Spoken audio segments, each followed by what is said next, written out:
وہ اپنے کمرے کی اس کھڑکی کی طرف دیکھنے سے گریز کر رہی تھی جہاں سے کبھی وہ کودا تھا۔ وہ جذبات کے اس کنارے پر کھڑی تھی جہاں سے سب کچھ ٹوٹتا پھوٹتا ہی نظر آتا ہے۔ ایک دیوانے کسی کیفے جو اپنے وجود کے پتال میں اتر کر ایڑیاں رگڑنے لگتا ہے، دہن سے قرب انگیز آوازیں نکالتا ہے اور عالم دیوانگی میں خود کو ادھر ادھر پٹکتا ہے۔ خود پر حملہ آور ہو چکی کپ کپی کو ناتواں کرنے کے لیے اس نے اپنے گرد بازو لپیٹے۔ یہ انتہا تھی جانکاری کی، عروج کہیں پیچھے رہ چکا تھا، محبت اس سے بہت آگے نکل چکی تھی۔ وہ عالم فنا میں تھی، دنیا میں بہت کچھ ضروری ہوگا لیکن آلیان سے پہلے نہیں، اس سے پہلے سب فنا ہی ہوگا اور اس کے بغیر بھی۔ عالم یقین کے پٹ اس پر واہ ہوئے اور اس نے جانا کہ وہ اس سے جدا ہونے کے متحمل ہو سکتی ہے اگر زندہ ہی نہ رہے۔ ہاں، یہی وہ بات تھی جو بہت پہلے طے ہو چکی تھی اور منکشف اب ہوئی تھی کہ اب جو اس کے بغیر ہوگی وہ زندگی نہیں ہوگی۔ اب پھول کھلیں گی، نہ بہار آئے گی، خوشیوں کا منتظر رہا جائے گا، نہ مسکراہٹوں کو خوش آمدید کہا جائے گا۔ کائنات کی اس حد سے اس حد تک پھیلاؤ ہوگا لیکن ٹھہراؤ نہیں، کوئی گیت سہانا نہیں لگے گا اور کسی داستان میں جی نہیں اٹکے گا۔ اب موت کی نشانیوں کا انتظار کیا جائے گا اور بینائی کے جزدان کر دیا جائے گا۔ اب نہ بولنے کی غرض رہے گی، نہ سننے کی چاہت۔ اب ساری دنیا کے اہرام اپنی بلندیوں سے گر جائیں گے اور پانی کے ذخیرے اپنا پانی الٹ دیں گے، تو بھی قیامت کا گمان نہ ہوگا۔ صبح تک وہ فیصلے کے پینڈولم پر جھولتی رہی۔ وہ مرنے کا ارادہ نہیں رکھتی اور مر کر زندہ رہنے کا بھی۔ میرا گھر آ چکی تھی اور این بھی۔ میرا کو نیو یارک جانا تھا۔ جس ٹیکسی میں وہ گھر آئی تھی اسی ٹیکسی میں بیٹھ کر وہ ایئرپورٹ چلی گئی۔ این اس کا دروازہ بجاتی رہی لیکن اس نے کھولا ہی نہیں۔ تم نہ صرف خود پاگل ہو بلکہ دوسروں کو پاگل کر دینے کی صلاحیت بھی رکھتی ہو۔ دروازے کے باہر این تیز آواز میں بڑبڑا کر چلی گئی۔ وہ رات پر اس سے فون کرتی رہی تھی لیکن اس نے اٹھایا نہیں تھا۔ وہ سمجھی وہ وہیں کہیں ہے لیکن وہ گھر پر تھی۔ بہت صبح وہ شٹر کاک میں کسی کے بھی اٹھنے سے پہلے یونی آ گئی اور باہر سے ہی اس کے گرد چکر لگاتی رہی۔ سڑکیں سنسان تھی اور یونی بھی۔ وہ حسرت سے اس عمارت کو دیکھ رہی تھی جس کی یاد آنے پر وہ سختی سے آنکھیں میچ لیا کرے گی۔ اپنی سانس کو متوازن رکھنے کے لیے اسے خود سے گہری سانسیں لینی پڑ رہی تھی۔ اس عمارت کے اندر جاتے ہی اس کی نئی زندگی نے سانسیں لینی شروع کر دی تھی اور اس عمارت سے باہر ہوتے ہی وہ نئی سانسیں، آخری سانسیں لینے لگی۔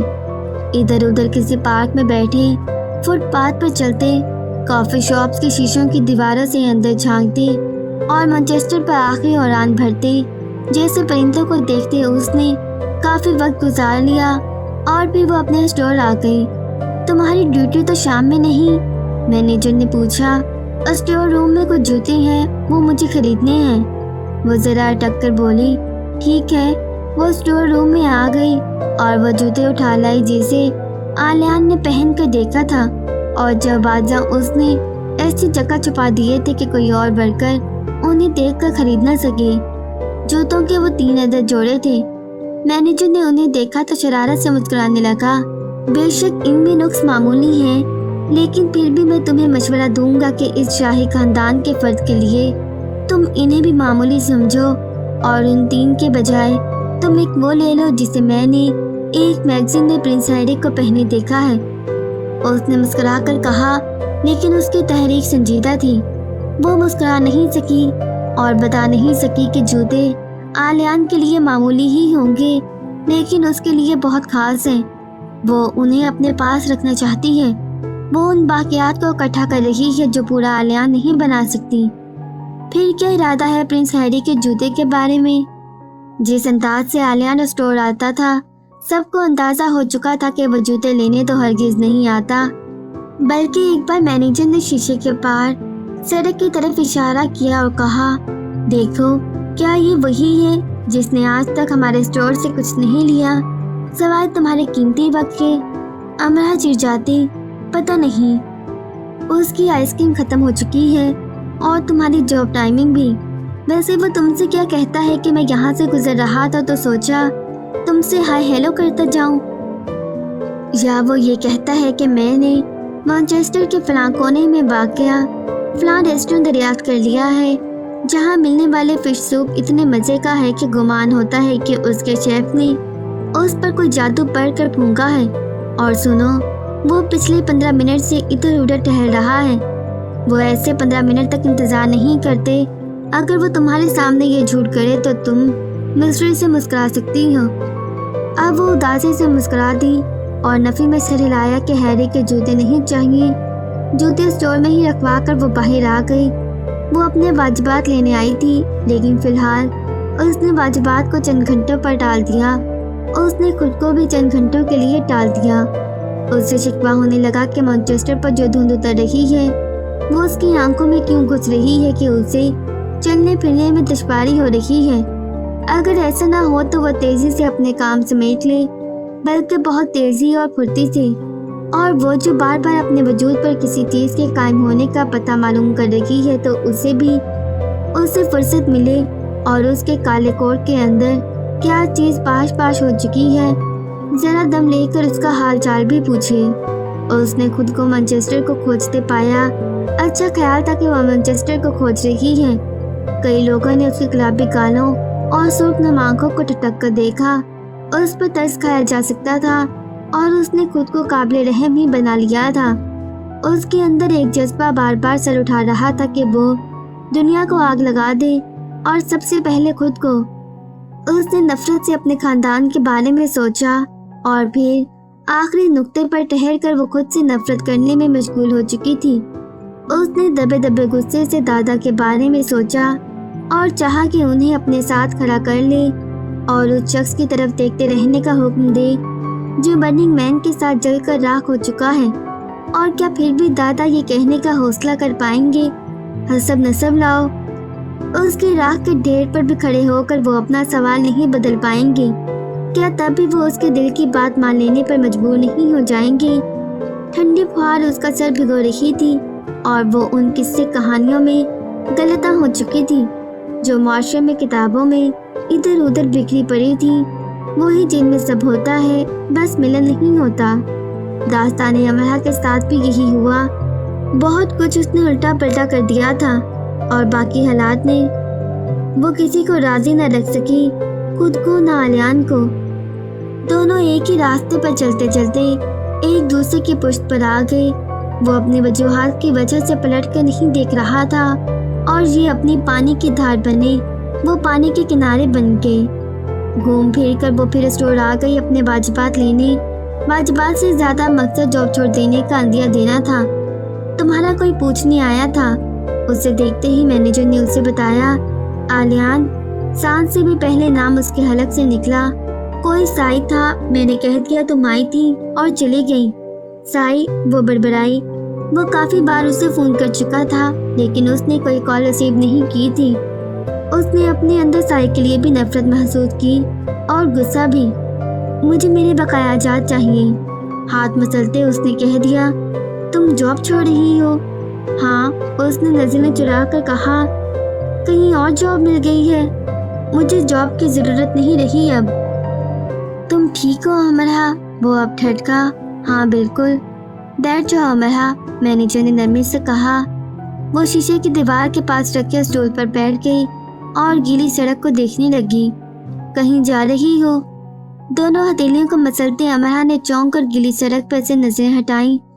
उसे ये किसने बताया कि वो कहीं जा रही है? तो क्या उसे वाकई जाना होगा? उसके रुखसत के तारे इकट्ठे होना शुरू हो गई हैं और उसके कयाम की अलामतें रोपोश हो गई हैं। इतना वक्त तुम्हारे साथ गुजारा है और तुम कैसे जज्बात से आ रही खामोशी जा रही हो। अगर तुम्हारा जाना ज़रूरी है तो अच्छे अंदाज से बाय कह कर जाओ, वरना मुझे मौका दो कि मैं तुम्हें उस अंदाज में अलविदा कहूँ जिस अंदाज में मैंने तुम्हें खुश आमदीद कहा था। और सिर्फ इतनी सी बात पर वो फिर से रोने लगी और आंखों को रगड़ कर मैनेजर को देखा। मैं नहीं जा रही, कहीं नहीं जा रही। फिर जॉब क्यों छोड़ रही हो? ये देखने के लिए क्या कुछ छोड़ सकती हूँ मैं सब छोड़ सकती हूँ लेकिन उससे नहीं। पूरी शिद्दत से जाने का फैसला करने के बावजूद मैं सारी कुव्वतें लगाकर खुद को रोक लेना चाहती हूँ। मुझे रोक लें प्लीज। रुक जाओ अमरा, मैं यहाँ रहना चाहती हूँ। रह जाओ यहाँ। दुनिया के किसी और कोने में मैं कैसे रह सकती हूँ अब भला? दुनिया के इस कोने के अलावा तुम्हें कहीं और रहने की जरूरत नहीं। यहाँ भी अब मेरी जरूरत नहीं रही। यहाँ भी नहीं रह सकती, यहाँ से जा भी नहीं सकती। इसे इतनी जल्दी क्यों थी? मुझे हंसाने और रुलाने के काम उसने इतनी जल्दी क्यों किए? उसने मैनेजर की तरफ देखने से गुरेज किया। मैनेजर विल्सन हमदर्दी से उससे देखने लगा। वो जूतों वाला, बहुत कुछ वो पहले समझ चुका था, अब मुकम्मल समझ रहा था। मैं अपने जाने का सामान कर रही हूँ और खुद को रोक लेने के भी। मैं बुरी तरह से मुंतशिर हूँ। मेरा एक हिस्सा मेरी मिट्टी में है और एक उसके वजूद में। मैं खुद को कहाँ खड़ा करूँ और कहाँ से चलता करूँ, मैं फैसला नहीं कर पा रही। विल्सन, मैंने उसे खेल नहीं समझा था, लेकिन खेल की तरह ही खेल गई। इसीलिए तो मोहब्बत में हार जीत होती है। अगर हम उससे ना खेलें तो ऐसा तो ना होता, सिर्फ जीत ही हो, बस जीत। विल्सन मेज के किनारे से टिक कर खड़ा हो गया। अमरा उर्दू में बोल रही थी। उसे अल्फाज समझने में दिक्कत थी, महसूसात समझने में हरगिज नहीं।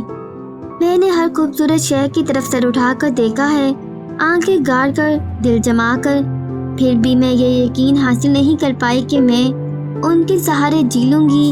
वो मेरे लिए कुछ तो सहारा बन जाएंगी।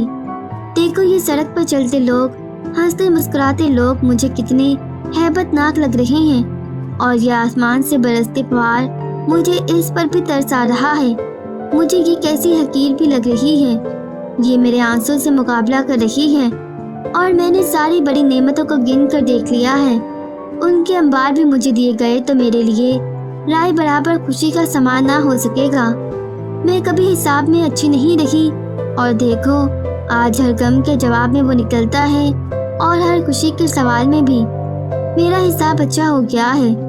मेज पर रखे टिश्यू बॉक्स का विल्सन ने उसके आगे करना, काबिल तहकीर जाना। वो बच्चों की तरह अपने किसी प्यारे खिलौने के टूट जाने पर नहीं रो रही थी। उसे लाड़ से चुप करवाया जा सकता था, न तसल्ली से। अब सिर्फ उसकी आंखें खुश कर देना काफी नहीं होगा। मैं सोचती हूँ अगर अपनी हथेलियों पर आंसू बहाती रहूं तो शायद मेरी किस्मत बदल जाए। उसकी आवाज़ इतनी धीमी थी कि उसे सुनने के लिए कान उसके मुंह के पास ले जाने पड़ते। उसने तो साबित किया कि वो खुद अपने आप से बात कर रही थी। मैं उसे कभी ये नहीं बता सकी कि वो मुझे कितना अच्छा लगता है। अब उसे कौन बताएगा कि अमरा ने उसे कितना पसंद किया, इतना कि मैंने उसके पलट जाने पर उसकी पुष्ट को ओझल हो जाने तक देखा, और उसके सामने आने पर मैंने अपनी नज़र से उसकी नज़र उतारी। अगर वो मुझे ना मिला होता तो मुझे ये कभी मालूम ना होता कि खुदा की रहमत कैसे इंसानी सूरत मुजस्सम होती है, और अगर करम और मेहरबानी की कोई पहली सूरत है तो वो उस जैसे इंसान की जिंदगी में शामिल होना है। अंधेरों पर काबिज हो जाने वाला वो रोशन सितारा जो तुलू हुआ करता है, गुरूब नहीं। रात को आंखें बंद करने से पहले मुझे ये मंजर देखना याद रहता है कि कैसे वह सर को उठाकर कहके लगाता है। मुझे दिली सुकून मिलता है उस मंजर को दोहराकर जब वो मेरा मास्क उठाने झुका था। जो मुस्कुराहट उस वक्त उसने अपने होंठों पर सजा रखी थी, वो उन जज्बों को अता की जाती है जो अब नापैद होते जा रहे हैं। उस मुस्कुराहट से मैं उसकी मदह हो गई और तलबगार भी। मैं उसे ये भी नहीं बता सकी कि वो खामोश रहता है तो गुनगुनाता हुआ लगता है, और अगर वो गुनगुनाने लगे तो सारी खामोशियों को जगाता लगता है। मैंने तो उसे कुछ भी नहीं बताया, और ना उसने मुझे सुना। उसने अपने कान वीरा के मुंह के आगे कर दिए। कितनी जल्दी में था वो। बदहैयत होती है ऐसी उजलत की मुट्ठी में कैद कर लेने वाले मुट्ठी खोल देने पर माइल हों। अपने वजूद को साकित रखे, दोनों हाथ गोद में रखे उसे देखते विल्सन की नजरों में तरहम्मुम बढ़ता जा रहा था। वो एक मुजस्समा थी जिसे जिस शिद्दत से तराशा गया उसी शिद्दत से तोड़ दिया गया। तुम्हें कहीं जाने की जरूरत नहीं, वो एक दिन खुद तुम्हारे पास आएगा। विल्सन जितनी बात उसके अंदाज से समझ चुका था उसे उसने कह दिया। मुझे भी यही खुशगुमानी थी। खुशगुमान होना अच्छा है, बजाय बदगुमान होने के। अपने दिल को हल्का कर लो, लेकिन कहीं मत जाओ। जिस हालत में वो बैठी थी उसी हालत में उठकर बाहर आ गई। वक्त के साथ साथ मोहब्बत ने शिद्दत इख्तियार कर ली। ड्रैगन परेड तक वो कुछ और थी, अब कुछ और थी। चश्मा दरिया बन चुका था और दरिया ऐसे पानियों में गिरता था जिसकी वसअत की कोई हद नहीं थी। जो कुछ उनके दरमियान हो चुका था वो अब से पहले आम और मामूली लगता था। कहानी का एक अलमिया हिस्सा जो हर किस्से कहानी से जुड़ा होता है। और फिर से सब खुश। और अब जब वाकई आलियान किसी और के सुपुर्द हुआ था तो सब खुशफहमियाँ, गलत फहमियाँ दूर हो गई थी। सब इतना आसान नहीं था। हकीकत सोचों और अंदाजों से कहीं आगे की चीज होती है। उसने अपने हाथ में पकड़े शॉपर को देखा। क्या वो इतने से आलियान पर राजी हो जाएगी? नहीं, हाँ नहीं। खुद से कई हजार बार ये सवाल पूछ चुके और उसका जवाब जान चुके और अपना सब कुछ हार चुके आलियान को जीतने के लिए उसने एक आखिरी जुआ भी खेल लेना चाहा। उसके खानदान को हसब नसब चाहिए था और उसे वो खानदान के नाम पर उसके पास कुछ तो होगा, कोई तो। और न जाने वो कितना मोतबर हो के इतराज का सवाल ही ना उठे। वो वीरा को हाँ कह चुका है तो ना भी कह देगा। अमरा की हाँ के बाद किसी ना की गुंजाइश नहीं रहेगी। उसने कोट की जेब से फोन निकाला और काफी देर तक उसे देखा। वो पहले भी एक बार उस नंबर पर फोन कर चुकी थी। उसे कुछ नहीं बताया गया था, बल्कि उल्टा उन्हें ये शक हो गया था कि वो सिर्फ पैसों के लिए जाहिर कर रही है कि वो उनकी मदद भी कर सकती है। बर्निंग मैन उसके सामने आकर खड़ा हो गया और उसे ये बताने लगा जल जाना दरअसल क्या होता है। लेकिन बर्निंग मैन ये नहीं जानता था कि आग से जल जाना जुदाई की आग से जलने से बहुत कम तकलीफ दे होता है, बहुत ही कम। वीडियोस देखने के लिए हमारे चैनल को सब्सक्राइब करें और बेल आइकन पर क्लिक करें।